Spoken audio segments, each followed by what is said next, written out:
மிரட்டலால் நாக்பூரில் தரையிறக்கப்பட்ட இண்டிகோ விமானத்தில் சந்தேகிக்கும்படி எந்த பொருளும் இல்லை என்று தகவல் வெளியாகியிருக்கிறது. அண்மை செய்தியாக பார்க்கிறோம். கூடுதல் விவரங்களோடு செய்தியாளர் முகிலன் இணைக்கிறார். முகிலன், விவரங்கள்.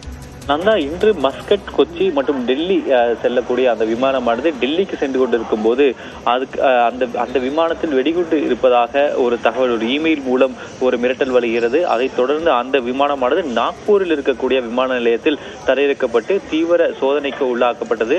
தற்போது வெளிவந்திருக்கக்கூடிய தகவலின்படி அந்த விமானத்தில் முழுமையாக சோதனையிட்டு இதுவரை எதுவும் சந்தேகத்திற்குரிய விதமாக எதுவும் கிடைக்கவில்லை என்று தகவல் வெளியாயிருக்கிறது. ஏற்கனவே நாம் இன்று பார்த்திருக்கிறோம். இன்று குறைந்தது 2 விமானங்கள், அதாவது குறிப்பாக ஏர் இந்தியாவுக்கு சொந்தமான 2 விமானங்கள் இன்று பல்வேறு தொழில்நுட்ப காரணங்களால் ரத்து செய்யப்பட்டது.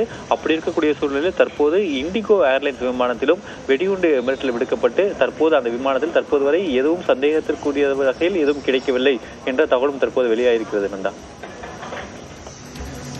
நன்றி முகிலன், விவரங்களுக்கு.